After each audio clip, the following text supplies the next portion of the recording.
Right, just finished up with a seminar at Unrivaled MMA in Sheffield. So working on cage control and cage wrestling system that I like to use in terms of attacking. Next month we're going to work defense. This month was all about attack. How to get people to the fence, hold them on the fence, take them down, how to break away, strike, and reshoot into that position. So this full system is now live on my website, DannyMitchellMMA.com. Make sure you check it out. When we're working off the fence, there's a certain way that I like to attack to get into this system. I'm going to teach a system. It's like think of it like a positional system. So if we're on the ground and I'm in side control, I might go knee on belly, then I go to mount, and then I take his back. We've got a positional system. But on the fence, most people just think, run at the fence, grab a double leg. You know, there's no positional system, no hierarchy to go through. So I've got a little system that I like to use. I'm going to show you today. And hopefully you can just implement it straight into your game. There's lots of avenues you can go off this, but today we're just going to focus on the main tree, if you like. And then you'll be able to figure out a lot of the ways we can come off that tree and branch off. So the first thing is my initial attack. So we're going to go with a double leg. We're going to go slightly different to what most of you do. So when I want Bramwell on the fence, I want him, there's like a meter, the danger zone, if you like, yeah? I want to get him to the edge of this danger zone. So if he stood on right about on this line, just get that line in the middle of your legs there, get in your stance. So around there is a good time to shoot. So to get him to that zone, if we're out in the open, I've got to use footwork, combinations, and anytime I get him on that zone, now it's time to take my shot. I could do it from further away, but then we're wrestling in the open. It's a different system altogether, okay? So when I take him to the fence, most of you are going to be orthodox against orthodox. That's the most common scenario, okay? We can talk about southpaw as well, but usually orthodox to orthodox, if you're stood in front of your opponent and I say shoot a double, most of you are going to do this.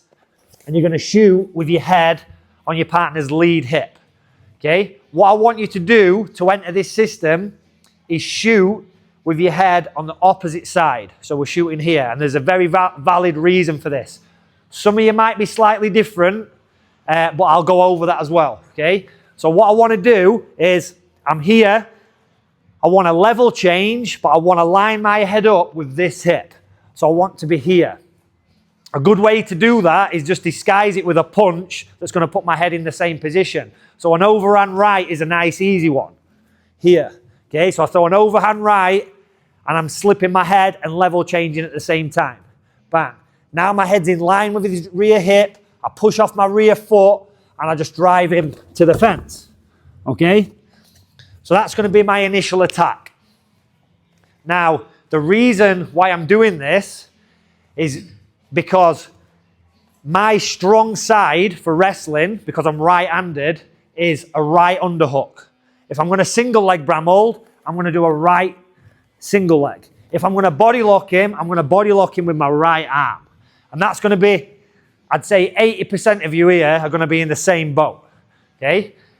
Now the problem comes, if I shoot with my head on the opposite side, like this, and I get him to the fence, and this fails, and he lifts me up, look at this, look at the side that I'm on. I come up, and I'm on my left side. Okay? So I've got a left underhook, a left body lock, a left single leg. I'm betting that most of you, just going open, when you're shooting single legs, you're doing this.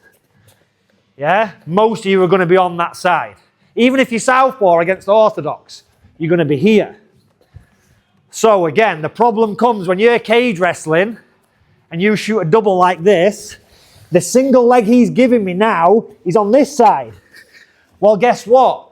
I ain't done no training on that leg. My single leg is shit on this side.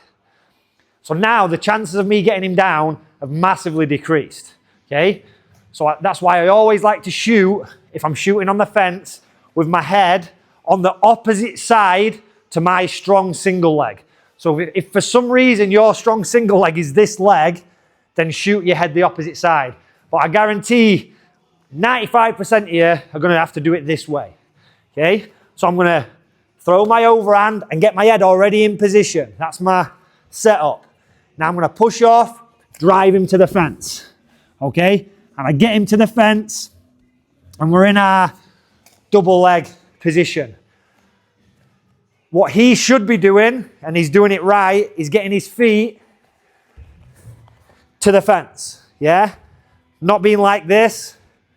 Make sure his feet are glued to the fence, and he should be facing wherever my head is. Okay? What I should be trying to do is lock an S grip right underneath his arse cheeks, if I can. Okay? So we're here. I'm going to throw, drive, and I'm trying to lock that S grip there. Okay? So if I can lock that S grip, that is a green light. I can hit him with a double leg. Okay? We've got a few ways we can double leg him. So one is lifting him up. So if you're feeling strong, okay, it's early in the fight, and you've got plenty of energy, I'm going to get my legs underneath me. So I'm going to go for a squat. I don't want to be like this, bent over. I want to be getting right underneath him, and I can lift him up, take him away from the fence, and I can put him down. Oh, yes. I can't do that to him, though. Okay, so that's one way.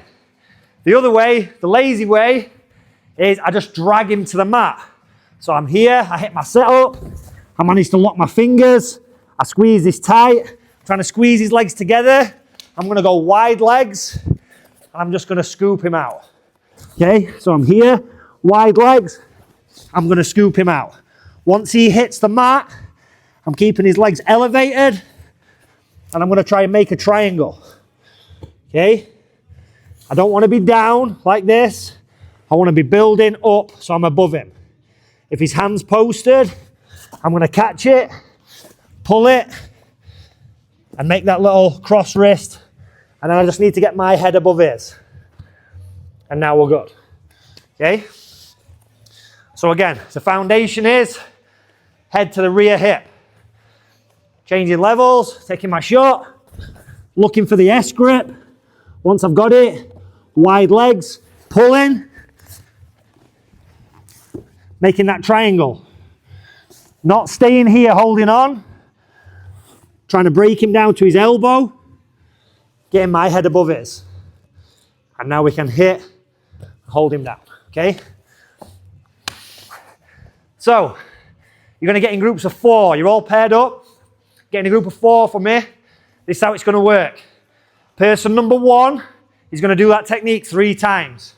Okay? So I'm going to shoot on person 2, person 3, and person 4, and hit that technique. And then we switch. Person 2 goes, and that's how we cycle it. Yeah? So we get plenty of reps in. Okay, let's go. 1, 2, 3.